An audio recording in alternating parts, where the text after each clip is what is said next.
नमस्कार, आप देख रहे हैं 4 PM और मैं हूं आपके साथ निधि तिवारी। गृह मंत्री अमित शाह बिहार के चक्कर लगाते रह गए और सदन में मीटिंग करके जेडीयू के सांसदों को समझाते रह गए, लेकिन असल खेल तो नायडू ने कर दिया। खबर है कि मुस्लिमों के पक्ष में हैं चंद्रबाबू नायडू। संसद में वक्फ बिल पेश होने से पहले टीडीपी ने साफ किया अपना स्टैंड। तो क्या आज संसद में नायडू के सांसद वक्फ बिल के खिलाफ वोट करेंगे?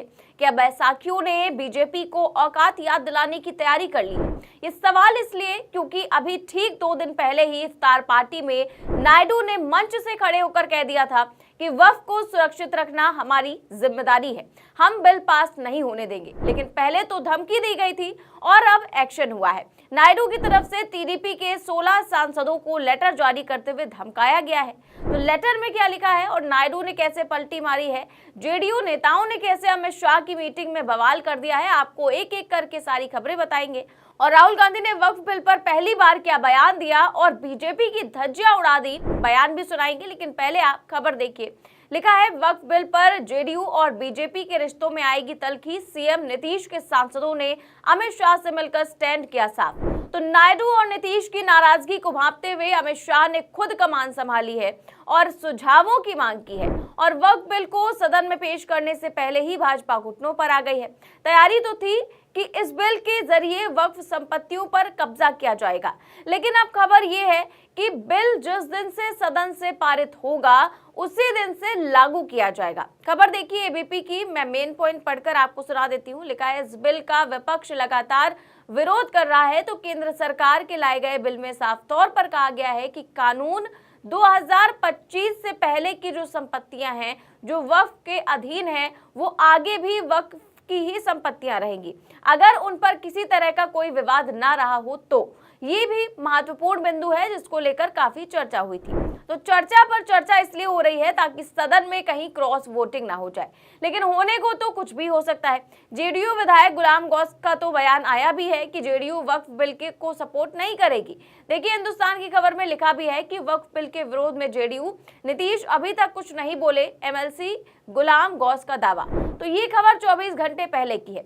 साफ है कि जेडीयू में वक्फ बिल को लेकर दो फाड़ है। एक तरफ बयान आया, दूसरी तरफ जैसे ही अमित शाह ने मीटिंग बुलाई, खबरें पलटती हुई नजर आ रही हैं। खबर देखिए प्रभात खबर की, इसमें लिखा है कि अमित शाह से मुलाकात के बाद वक्फ बिल पर समर्थन का ऐलान जेडीयू और लोजपा ने सांसदों को जारी किया व्हिप। तो सभी सांसदों को सदन में हाजिर होने का व्हिप जारी कर दिया गया है, जबकि जेडीयू के ही दिग्गज नेता इस बिल का विरोध कर रहे हैं। नीतीश कुमार से अपील कर रहे हैं कि इस बिल को पास ना होने दे। तो नीतीश कुमार की जैसी हालत है, ऐसे में इतना तो साफ है कि नीतीश के बस की बात नहीं है कि वो इस बिल का विरोध कर सके।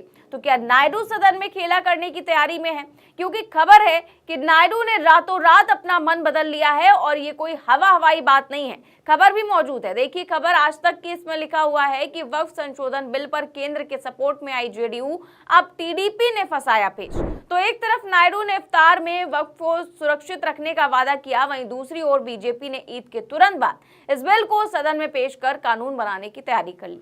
अब इसी को लेकर के मुस्लिम संगठन भड़के हैं। कहना है कि जो पार्टी इस बिल का सपोर्ट करेगी उसको हम वोट नहीं देंगे। अब ऐसे में नायडू दोनों तरफ से फंस गए हैं। टीडीपी उपाध्यक्ष नवाब पहले भी कह चुके हैं कि जिस बिल से मुसलमानों को नुकसान होगा उस बिल को नायडू पारित नहीं होने देंगे, लेकिन अब वो ही उपाध्यक्ष सांसदों के नाम व्हिप जारी कर रहे हैं। बाकायदा टीडीपी की तरफ से सांसदों को धमकाया जा रहा है कि सदन में हाजिर रहना अनिवार्य है।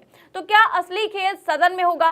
क्या नायडू की सपोर्ट के बिना ये बिल पास हो सकता है? इसके लिए आपको नंबर गेम बता देते हैं। तो अगर संसद में नंबर गेम की बात करें तो अभी जो कुल सांसदों की संख्या है वो 542 है और बिल पास कराने के लिए 272 की संख्या चाहिए। वहीं बीजेपी के पास जो है वो 240 सांसद हैं और एनडीए की बात करें तो यानी कि जेडीयू, टीडीपी और अन्य दलों को मिलाकर 294 जो है वो संख्या हो जाती है। वहीं कांग्रेस के पास 99 सांसद हैं और इंडिया अलायंस यानी कि बाकी दलों को मिलाकर जो सांसद है वो है 233। तो यहाँ पर जो है बिल पास कराने के लिए 272 चाहिए। अब देखिए आगे, अगर बीजेपी के पास 240 है, एनडीए मिलाकर 294 है और टीडीपी के पास है 16 सांसद और जेडीयू के पास है 12 सांसद, तो टीडीपी और जेडीयू के सांसद मिलाकर होते हैं 28 सांसद। अब अगर एनडीए से टीडीपी और जेडीयू हट जाए, यानी कि अपना समर्थन ना दे बिल को, तो एनडीए के पास बचेंगे 266 सांसद। ऐसे में इंडिया अलायंस के पास होंगे 233, और अगर इंडिया के साथ टीडीपी और जेडीयू दोनों आ जाते हैं तो 261 की संख्या हो जाती है, यानी कि बीजेपी से ज्यादा हो जाएंगे। तो यहाँ पर अन्य सांसद जो है वो 15 है। तो अगर ये 15 सांसद भी इधर या उधर हो जाए, जैसे इन 15 सांसदों में एआईएमआईएम भी है और चंद्रशेखर की पार्टी भी है, तो ये लोग तो जाहिर तौर पर खिलाफी हैं वक्फ बिल के, तो ये लोग भी एनडीए को सपोर्ट कर सकते हैं। तो यहाँ पर जो है वो नंबर गेम फंस सकता है और बीजेपी का पेच भी फंस सकता है संसद में ये बिल पास कराने के लिए। तो अगर टीडीपी और जेडीयू भी इंडिया अलायंस को सपोर्ट कर देगी तो 261 और 15 अन्य सांसद मिलकर खेला कर सकते हैं। लेकिन ऐसा बहुत मुश्किल दिखाई दे रहा है, क्योंकि बीजेपी ने एक तरफ जहां नीतीश नायडू की पार्टी के सुझाव मानकर वक्फ बिल में संशोधन किया है, वहीं दूसरी ओर बैसाखियों को ईडी सीबीआई की फाइल खुलने का खौफ सता रहा है। तो नीतीश नायडू भले ही चुप्पी साध जाएं, लेकिन ये बिल इंडिया अलायंस के लिए संजीवनी का काम करेगा। राहुल गांधी ने तो साफ कह दिया है कि ये बिल संविधान के खिलाफ है और संविधान पर हमला है, और इस बिल के खिलाफ सदन में विरोध करेंगे। वहीं दूसरी ओर अखिलेश से लेकर तेजस्वी तक मुस्लिम संगठनों के साथ खड़े हैं। अब ऐसे में ये बिल अगर आज संसद से पास हो गया तो नीतीश नायडू की राजनीति का क्या होगा? आपको क्या लगता है? आपकी क्या राय है? आखिर किस दबाव में खुले मन से धमकी देने वाले नायडू रातों रात पलट गए? इस सवाल के जवाब में और पूरी खबर पर आपकी जो भी राय है हमें कमेंट बॉक्स में जरूर बताएं। चैनल को सब्सक्राइब भी करें और ज्वाइन भी करें। देश और दुनिया की तमाम बड़ी खबरें जानने के लिए देखते रहिए 4PM न्यूज नेटवर्क। नमस्कार।